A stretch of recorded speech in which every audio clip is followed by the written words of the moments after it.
Okay, so we have learned what a limit is, and now we're going to look at how to find them algebraically. So that means without using a graph.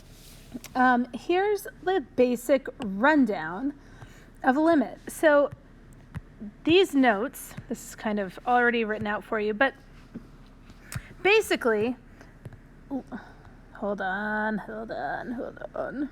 Okay. Ooh, no. Wait. All right. So essentially, limits are almost always the same as a value at a point, okay? So more often than not, a limit and a value are the same things. Because of that, a lot of times we can use substitution. We just substitute in our x value, and that will give us the value of that function, which also happens to be the limit. So that usually works out really well. Because that happens so often, we always try that first. Always, every time. The problem is sometimes it doesn't work, but we always try it. So here's what happens. You're going to substitute in this number. You're going to substitute in your x, and this is what can happen. So let me give you an example before we go through this. Like, let's say we have f of x equals, 2x squared minus 4 over x. Okay, so if I want to know what the limit of f of x is as x is approaching, let's say 2. Okay? Actually, let's say 1.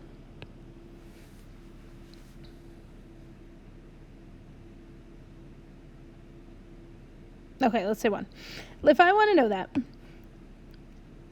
you're going to take this 1 and you're going to substitute it in here.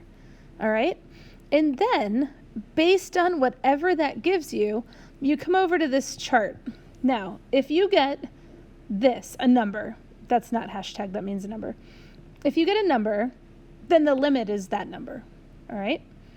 If you get 0 over a number, so let's say you get 0 over 5. The limit is 0. If when you substitute in, you get a number on the top and 0 on the bottom, then the limit does not exist. Sometimes you get a 0 on the top and a 0 on the bottom. And if that happens, this is our most special case. If this happens, it's indeterminate. Indeterminate means they can't tell you the answer right now. It means substitution is not enough to find the limit. Therefore, you must do more work. There are 3 ways we can do more work. You can either factor, you can rationalize, or you can find a common denominator. Today, we're going to look at factoring. So let's come back to our example for a second. If I wanted to find the limit of f of x as x is approaching 1, I would plug this 1 in up here. And I would say 1 squared is 1 times 2 is 2. 2 minus 4 is negative 2. So I've got a negative 2 over 1. So I get negative 2. So this is the limit because it's a number, right? This is what happened. I got a number, that's the limit. What if I wanted to know here the limit with the same f of x, but as x was approaching 0? I would substitute the 0 in up here. And I would get 0 times 2 is 0, or 0 squared is 0 times 2 is 0, minus 4 is negative 4. And on the bottom, I would substitute my 0 in there too, and I would get over 0. I'd come over to my chart here, and now I have a number, over 0, over 0. A number over 0 means the limit does not exist. So you have to kind of translate whatever you get from the substitution into what that means for the limit. All right, now let's look what happens when we get a 0 over 0. So let's look at a problem like this. Okay, so we're going to say the limit of f of x which is going to be x squared minus 16 over x minus 4. So I'm just writing my f of x right in the problem. So the limit of x squared minus 16 over x minus 4 as x approaches 4. Okay, so step 1 is always to substitute. We always substitute in the x. So I'm going to do that, and I'm going to say 4 squared minus 16 over 4 minus 4. All right, so on the top, I've got 4 squared is 16 minus 16 is 0. And on the bottom, 4 minus 4 is 0. Okay, so this is indeterminate. This is not 0. It's not. That's not what it means. This is indeterminate. Remember on our chart up here, we have the 0 over 0, indeterminate. Okay, so that means we have to do more work. We need to do more work. The work we are going to do here is I'm going to look at this and I'm going to decide if I want to factor, rationalize, or find a common denominator. So I'm seeing this is a difference of squares. So factor seems like a good idea to me. So I'm going to factor this. And I'm going to look at the top and I'm going to say, well, x squared minus 16 is the same as x plus 4 times x minus 4. And on the bottom, I have an x minus 4. And oh, look at that. I can cancel. So as soon as you simplify, we're in business. So I've now simplified this down to x plus 4. After you have canceled something out, you substitute in again.